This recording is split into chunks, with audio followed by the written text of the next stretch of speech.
Pues como os decía, yo llego aquí porque hace 20 años a mí me trasplantan de hígado por culpa de una hepatitis B que se me detecta cuando tengo 11 años y que, bueno, que se suponía que hoy en día todo el mundo está vacunado, pero que en aquella época no.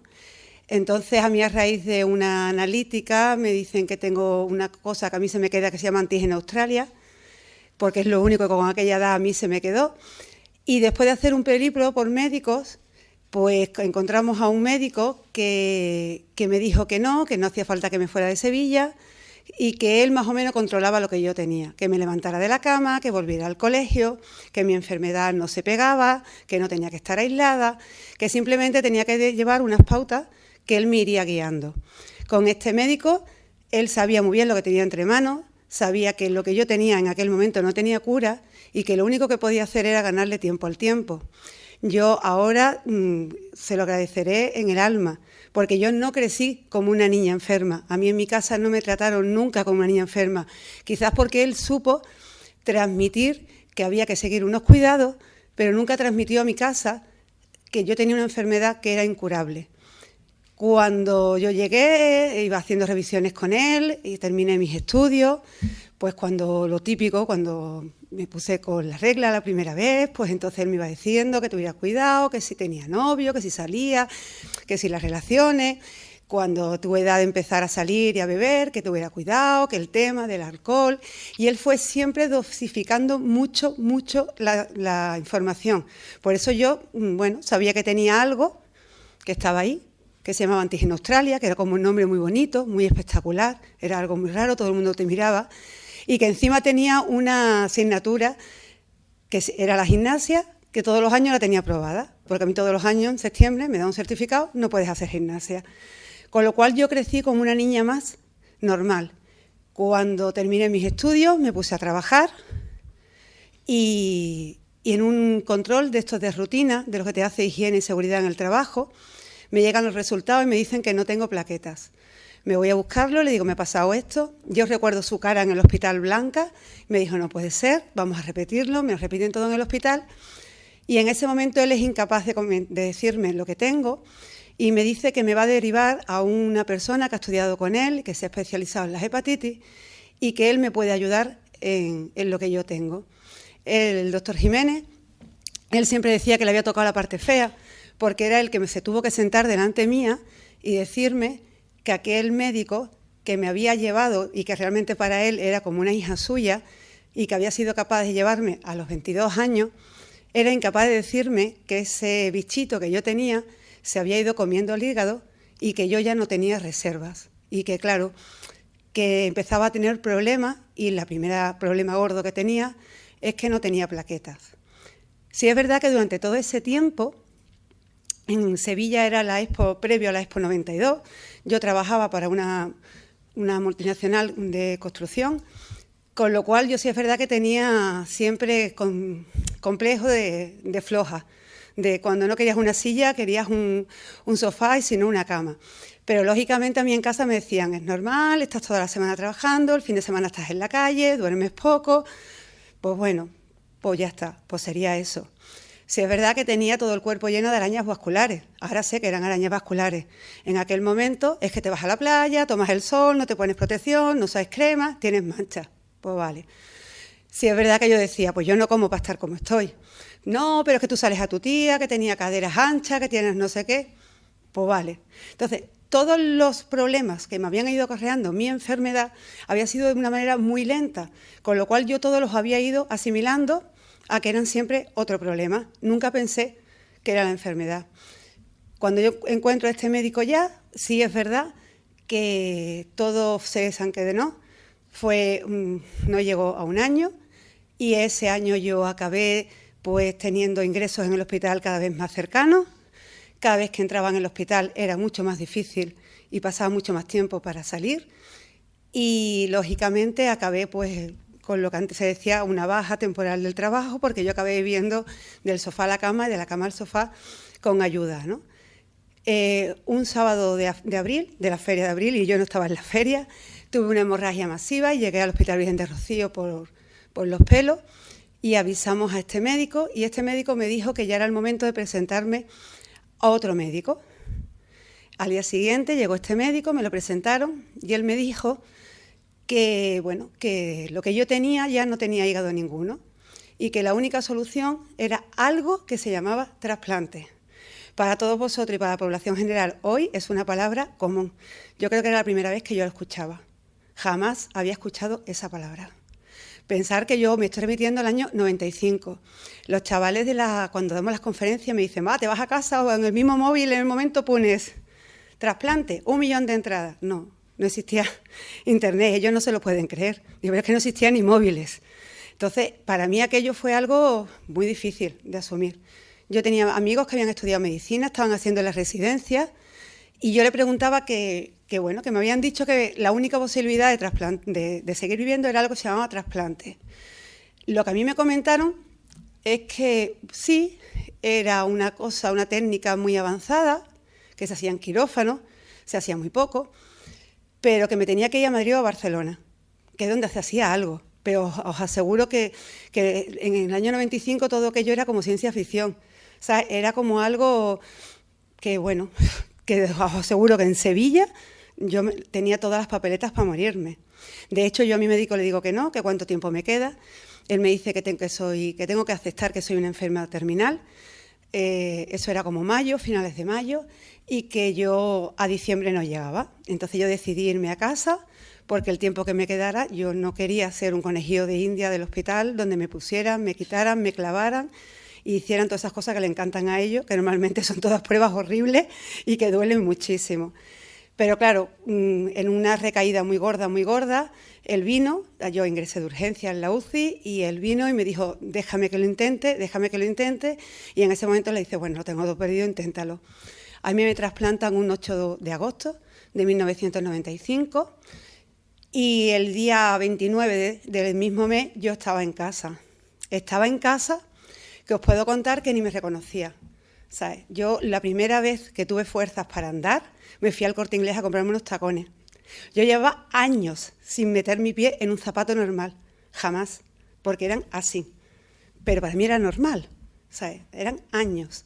¿Sabes? La persona que yo me veía al espejo ya no tenía arañas vasculares, le había vuelto el periodo, cosa que hacía años que se había perdido, le estaban haciendo el pelo, ya no tenía esa anchura, ya más o menos empezaba a tener algo en relación a lo que yo comía, pero es que tenía más fuerza y era capaz de hacer más cosas y más horas que hacía antes de ponerme enferma. Hasta tal punto de que yo le pregunto al médico de trasplante que si me puedo quedar embarazada. Él me dice que si en el primer año de trasplante no pasa nada, lo hablamos. Al año yo se lo vuelvo a contar, se lo vuelvo a preguntar. Sabíamos de 2 casos, uno en Sevilla precisamente y otro en Madrid. Las 2 chicas habían tenido un niño y una niña de modo natural y sin problema.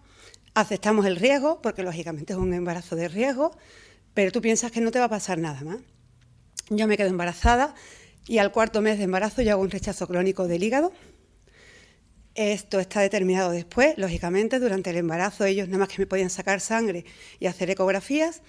Y la sorpresa fue que en el 4.º mes de embarazo, a los 15 días de producirse el rechazo, la analítica se queda estable, no va peor, es muy mal. O sea, yo tengo la bilirrubina por 50 y tanto, medio lapsus de memoria más para allá que para acá, pero el feto del hígado hace función hepática y me los mantiene vivos los 2. Y el niño es el que hace que yo siga viviendo hasta que él nace. Una vez que nace Fernando nace muy pequeñito, nace no más que de 34 semanas, pero una vez que él nace, yo entro en coma a los 15 días, más o menos, y entonces la única opción es que me tienen que volver a trasplantar. A mí me vuelven a retrasplantar el 4 de diciembre del 97. Fernando ha nacido el 8 de octubre, con lo cual la coña es que él siempre dice que es 2 meses mayor que yo, con lo cual tengo que hacerle caso yo a él, porque lógicamente él nació 2 meses antes que yo. Entonces, después de todo esto, yo la primera vez cuando me trasplanto, le pregunté a este médico, él me dice, el día que me da el alta, que en todo este proceso que había estado yo en falta. Entonces yo le dije que yo me había encontrado con un hospital volcado, con un personal sanitario volcado, con todo pendiente de mí, pero que yo había echado en falta alguien que me dijera, es muy difícil, lo vas a pasar muy mal, pero tira para adelante, lucha, porque hay vida después, con una calidad de vida estupenda. Porque de hecho a mí me dieron de baja, o sea, yo fui a la Seguridad Social y me dijeron, te queda muy poco tiempo, los trasplantes no funcionan, el tiempo que te quede, pensionista. O sea, llevan 20 años pagándome una pensión. O sea, pero es que fue así, que fue lo que me dijeron. Los trasplantes no funcionan y el tiempo que te queda, disfrútalo. Entonces yo le dije, lo que he echado en falta es eso. Entonces mi médico me dijo, pues empieza, ya tienes trabajo, y empieza a contarle a la gente y ayuda a los enfermos. Así empecé yo a conocer vuestra profesión, a integrarme con enfermería, a empezar en el hospital, a trabajar codo a codo desde mi postura con vosotros, ¿no? Y así llevo 20 años. Entonces, esa es mi primera parte, el por qué llego aquí, ¿no? Y por qué actualmente pues, represento a la Federación Nacional de Enfermos de todo el país, ¿no? Y la segunda parte es contar un poco todos esos cuidados de salud que hacéis vosotros, que para nosotros son la piedra angular del trasplante. Espero que no haya ningún médico aquí, porque normalmente se enfadan cuando digo eso, pero creo que enfermería es quien soporta el 90 al 95% de todo el tiempo de enfermo que pasa en un hospital, tanto con cuidados médicos, sanitarios, como psicológicos, como de ayuda, como de amistad. Nosotros hicimos una encuesta en el hospital, hicimos un estudio donde, bueno, al final sabemos que la calidad de vida está definida por la percepción de bienestar físico, psico y social, es decir, no solamente la parte sanitaria del enfermo. Para eso llegamos a la conclusión que lo importante se basa en la información. Necesitamos que el enfermo tenga una adaptación personal, la familia y el entorno, todo a raíz de la enfermedad. La única manera que luego te percibas la calidad de vida después del trasplante es teniendo una muy buena información antes del mismo. Esa información, como os decía, va a venir siempre de vosotros. Al final, el personal sanitario es el que está ahí ayudándoles durante el camino para que cuando salga y viva otra vez a la sociedad sea capaz de adaptarse a su nueva vida. Por lo tanto, el enfermo hepático lo conocéis, supongo que en todo este tiempo os lo han comentado. Llega de dos maneras, o por una larga enfermedad o por un fallo hepático. El más complicado para nosotros es el fallo hepático. ¿Por qué? Porque no es un enfermo que ha sufrido, no es un enfermo que incluso cuando llega la llamada del trasplante es como un alivio. Es un enfermo normalmente joven, que se encontraba bien y que de pronto cuando se despierta está en la UCI y hay que contarle que se le ha hecho un trasplante de hígado. Y que eso, antes o temprano, tiene consecuencias. Y bueno, ese enfermo es el más difícil. El de la larga enfermedad, para vosotros quizás es peor. ¿Por qué? Porque os vais a encontrar un enfermo con una enfermedad crónica que lleva mucho tiempo luchando con ella, con lo cual esa enfermedad ha hecho mella tanto en él como en la familia. Las causas las conocéis. Entonces, esas causas y ese tiempo ha causado mella porque las patologías secundarias a lo que lo ha llevado al trasplante hacen que el enfermo esté muy batallado por el hospital. Como os decía, normalmente es un enfermo que llega con muy mala calidad de vida. Son enfermos que os padecen muchísimas pruebas, que tienen muchas complicaciones, que tienen mucho tiempo en el hospital, tienen muchos ingresos, con lo cual os vais a encontrar un enfermo que somos, yo creo que de los peores que os podéis encontrar dentro de un hospital, por muchas cosas. Tenemos un mal carácter. Y eso dicen que con el trasplante la gente cambia. Yo creo que no cambia, yo creo que la gente sigue siendo igual que antes. Lo que sí es verdad es que la enfermedad hepática da mal carácter, está más que visto y nos volvemos huraños, creo yo que es la palabra. Pero encima, al tener tanto tiempo y estar tan batallados y hoy en día con tener tanto acceso a la información, os vais a encontrar un enfermo muy a la defensiva, un enfermo que muchas veces va a querer saber más que vosotros, que os va a rebatir porque yo sé, porque lo he leído, porque fulanito me ha dicho, porque yo tengo, porque me pones esto.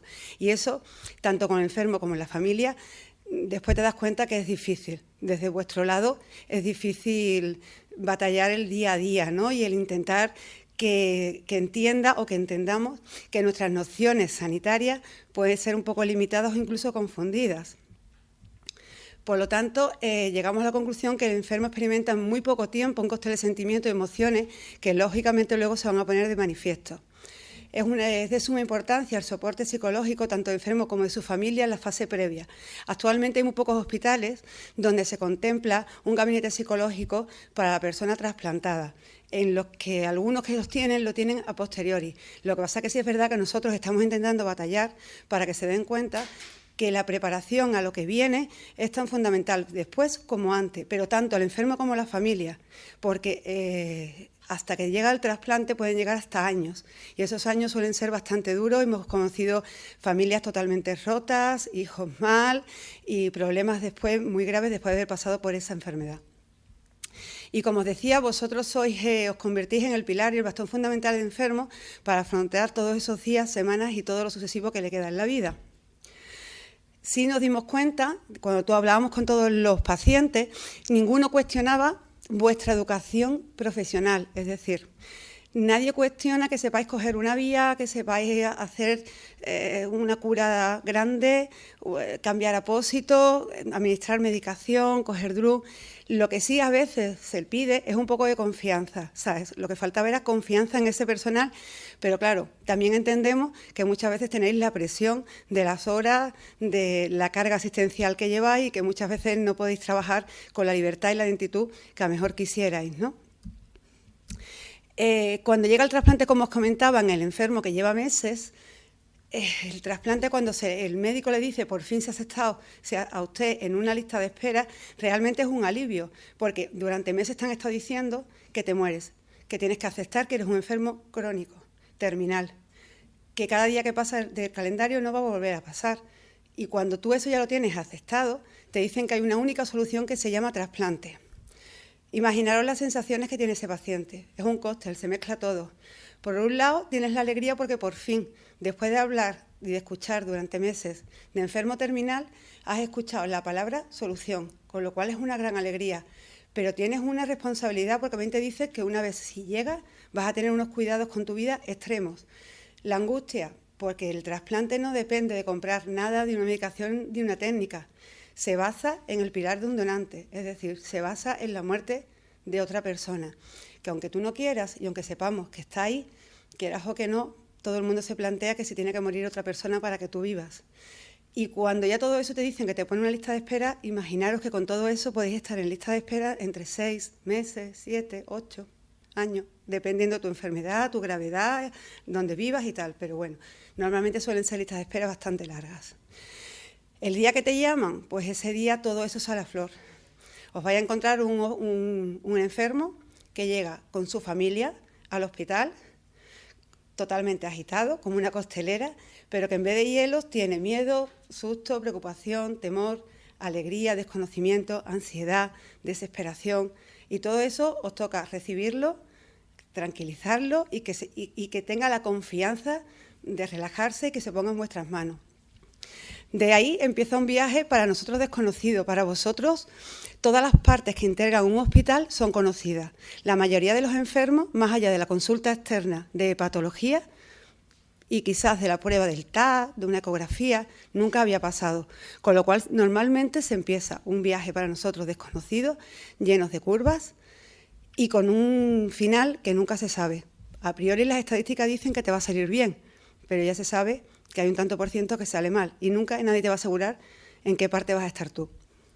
El quirófano, que es para nosotros cuando te tienden en esa camilla y te meten, yo digo, de la puerta roja para adentro. Para vosotros es un ámbito normal, como el salón de vuestra casa. Para nosotros es entrar en un sitio boca arriba, con alguien que te está empujando y de pronto te dejan o en el antequirófano o directamente allí, al ladito en el quirófano, donde tú simplemente no te puedes mover, entre otras cosas porque estás acojonado. Y aunque te hayan puesto una media medicación, yo creo que los nervios te pueden más que lo que te pongan. Y empiezas a ver gente hablar de una manera rara, de hablar de unas cosas que tú no has escuchado en la vida, unos términos rarísimos. Gente que va para un lado que para otro. De pronto, normalmente, a tu izquierda o detrás, escucha mover cuchillos. No son cuchillos, es instrumental de quirófano, pero suenan como los cuchillos cuando se afilan en tu casa. Es acero contra acero. Yo supongo que para vosotros eso es normal. El que simplemente escucha el ruido, os aseguro que es horrible. Y nadie se para a decirte nada, porque todo tiene su función y todos tenéis vuestro trabajo. Y sabéis que estáis en un trasplante contra el reloj. Pero tú estás allí, de pronto llegan 2 personas, te cogen por la mano, por los pies, blala, a un sitio mucho más frío y que de pronto te encienden unas luces cegadoras. No sé si estás viendo el túnel de la muerte, si ya está ahí, si esa es la luz que dicen que se ve, o estás en un quirófano. ¿Sabes? Os lo estoy llevando al límite, pero os aseguro que estoy hablando por declaraciones de gente que ha pasado por eso. ¿Sabes? No cuesta trabajo que alguien te coja de la mano y que alguien te diga, porque encima vais todos vestidos de verde. Con suerte os veo los ojos. No sé si sois marcianos que salís de la luz o de dónde salís con ese olor. El olor. Para vosotros el olor de quirófano no tiene nada. Os puedo asegurar que el olor de quirófano para alguien que no entra en su vida es distinto, igual que el olor de la UCI. Son olores totalmente para nosotros descriptivos y distintos.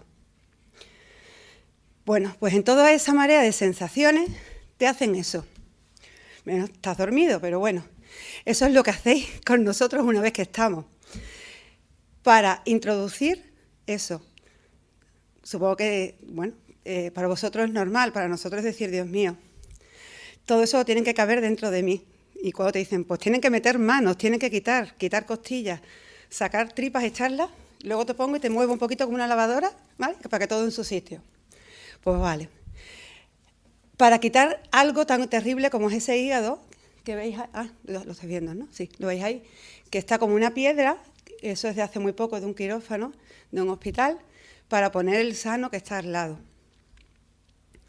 Y una vez que terminas de ahí, horas después, con un poco de suerte, te despiertas en otro sitio totalmente extraño, con otra gente vestida de azul, de verde, depende del sitio, que tampoco le ves nada más que ojos, que en tu vida has visto, y que además tiene otro olor distinto, y esta vez tiene hasta pitidos.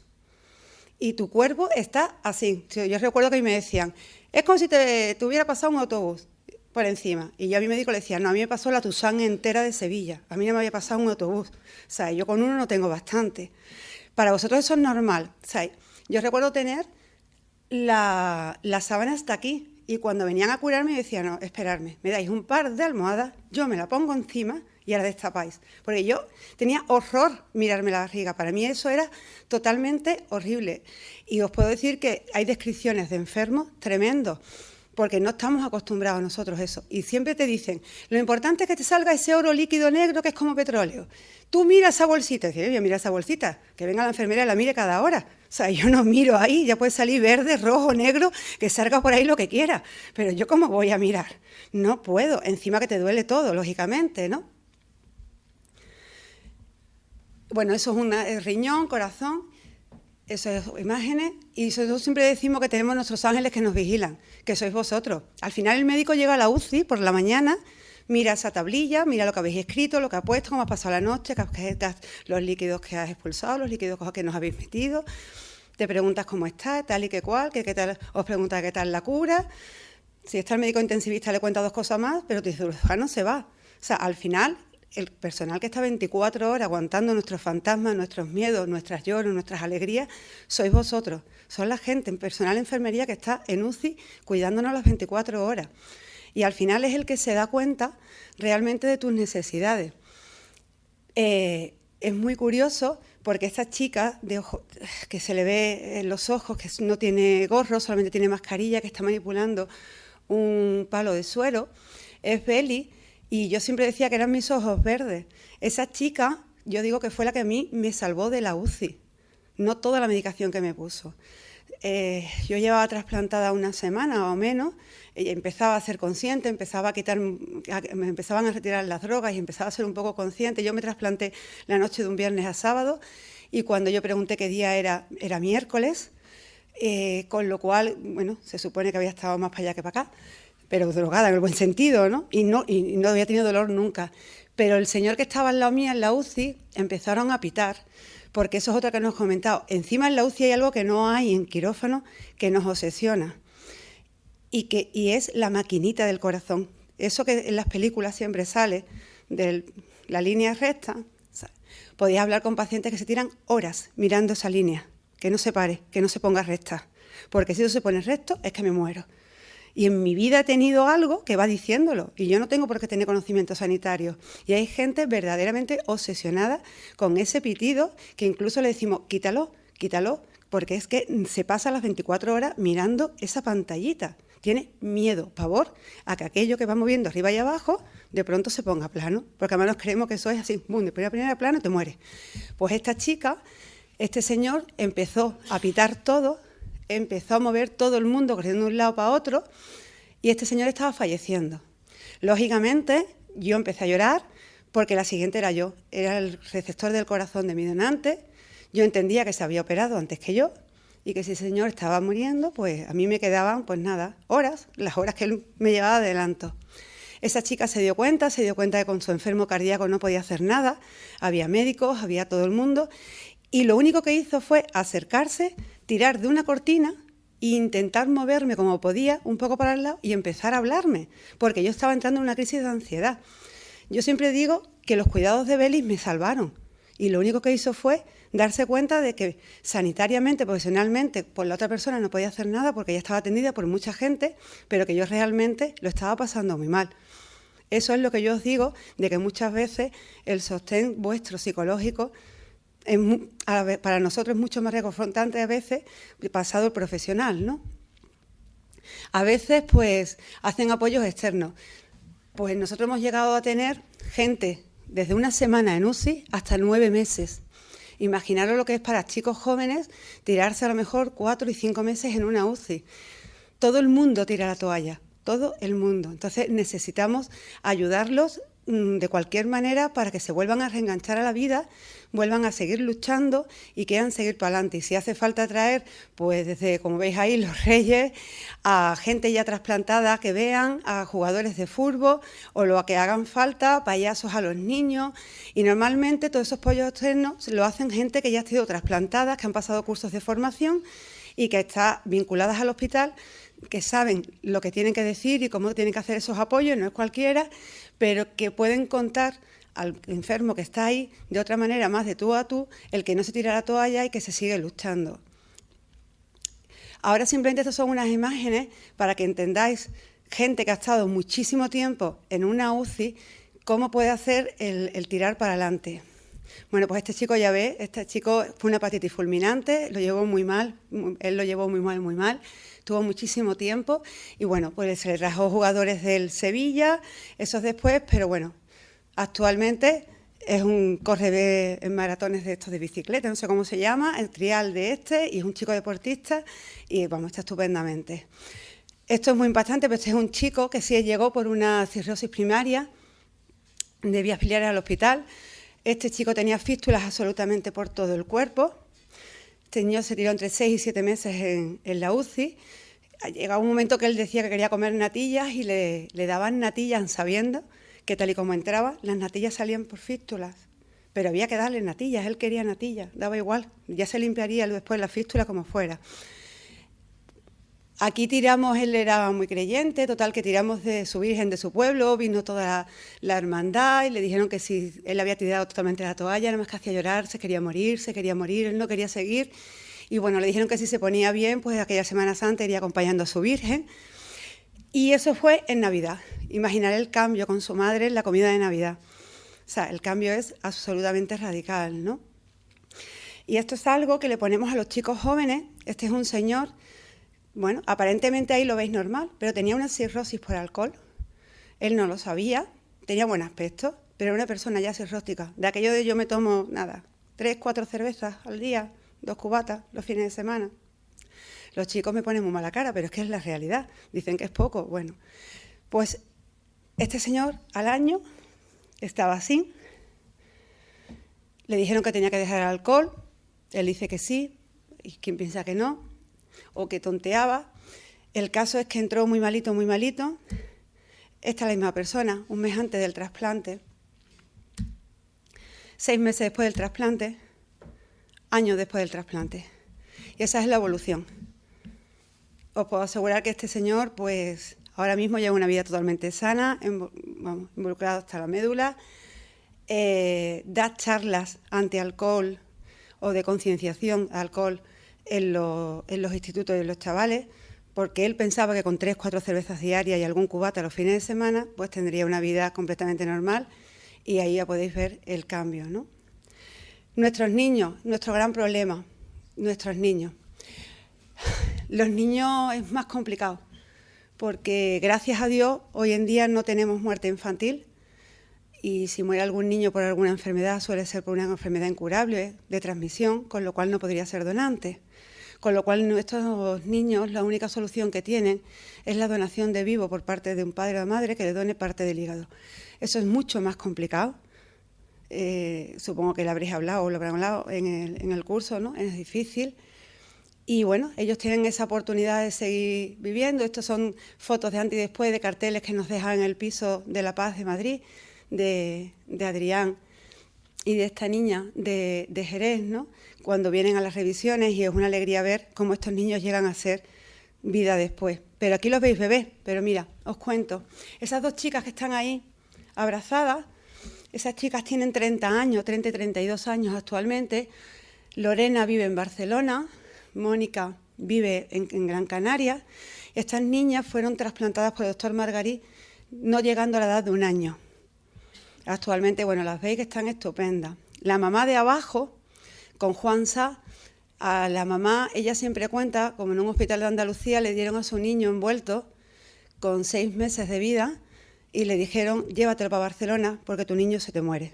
Y ella lo metió en el coche con su marido, se plantó en Barcelona y bueno, Juan Sá hoy en día está estudiando Derecho y es un niño. Pero ella te cuenta cómo en aquellos años fue difícil llegar a esto, ¿no? Os lo veo para que veáis que el trasplante, al final, en estos niños les ha dado la vida. O sea, aunque fueran trasplantados de bebé, han llegado a tener la gran suerte de volver a hacer una vida normal. El chico de abajo, Antonio está preparando una oposición para el Estado. Cuando se sentó mareado en casa estudiando, se echó en la cama y lo siguiente que recuerda es estar trasplantado. Su mujer estaba de un embarazo, Carmen, estaba embarazada, con un embarazo de riesgo y de reposo absoluto. Bueno, pues él había sufrido una hepatitis fulminante, lo pasaron muy mal los dos, pero bueno, ya veis que se trasplantó, está bien, han vuelto, primero nació su hija, luego ha nacido otra, y hoy en día tienen una vida completamente normal. Y esto siempre yo lo pongo porque es un dibujo que recibimos en la Coordinación de Trasplante de Sevilla, y para nosotros fue muy significativo porque lo hizo el nieto de Juana y siempre que lo vemos pensamos como un niño que podía tener en aquel entonces 6 o 7 años, en un dibujo infantil fue tan capaz de plasmar lo que era la situación de su abuela. Si os fijáis, él plasma como su abuela recordaba, sentada con la mano en la barriga, con ese color amarillo tan característico y con una sonrisa hacia abajo, ¿no? Luego plasmó que son de Jaén, cómo su abuela se viene a Sevilla y nos pone ese hígado volando por ahí, que supongo que es un poco lo que le contarían en casa, ¿no? Y cómo en esa mesa de quirófano se lo ponen a su abuela, pero mirar cómo pinta luego a su abuela. Su abuela ya tiene un color blanquecino, sonríe y está gordita. Y ya tienen las manos para arriba. Entonces nosotros siempre este dibujo lo queremos muchísimo, lo tenemos ahí enmarcado, porque como un niño tan pequeño supo plasmar, ¿no?, lo que le hizo la donación a su abuela. Esta abuela tiene 80 años hoy y sigue en Jaén con sus nietos y perfectamente. Y bueno, os he hablado en primer lugar de Fernando, y para que veáis que Fernando, a pesar de haberlo pasado muy mal, haber nacido con muchísimos problemas, haber entrado en quirófano después de su nacimiento bastantes veces, pues la foto de arriba que soy yo con él fue en octubre, cuando cumplió 18 años, y veis que bueno, es un niño haciendo su carrera y completamente normal, al que lo único que le pedimos es que lo que haga en esta vida tiene que pasar por 2 cosas. Uno, por ser feliz, y otro, siempre por mirar hacia los lados. En esta vida no se puede mirar hacia adelante. Él tiene que ser consciente que él nació gracias a una familia que no conocemos y que en un momento donde no hay información y donde no se sabe, dijo que sí a la donación y permitió que a su madre la trasplantaran. Pero hay otra familia que tampoco conocemos, que puede ser cualquiera de los millones de familias donantes que hay en este país. Permitió que su madre, una vez que él nació, fuera trasplantada y que llevemos 18 años los dos viviendo y compartiendo estos años. Con lo cual, lo único que le pedimos es que lo que haga en esta vida tiene que ser solidario y mirar, y si puede ayudar en algún caso, que piense que nosotros dos estamos gracias a la ayuda de esas personas. Gracias.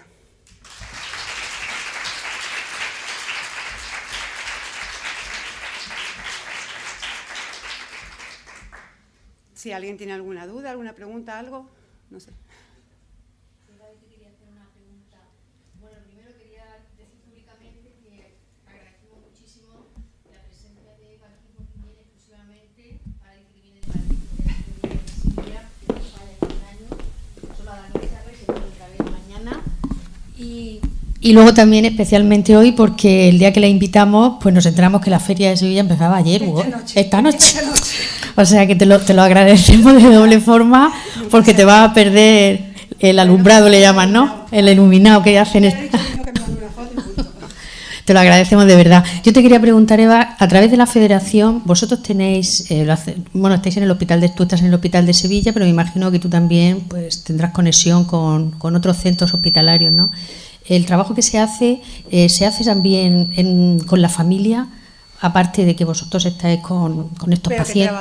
El estar hablando con ellos, el explicarles pues un poco lo que tú estás diciendo, que esa ayuda que tú en un momento determinado echaste de menos, que el profesional sanitario lo tiene que hacer, pero muchas veces pues pasa lo que tú has dicho, ¿no? Están muy ocupados, mucho trabajo, mucha carga de trabajo y no piensas que esa ayuda psicológica al paciente pues a veces se hace, pero no siempre como se debe hacer.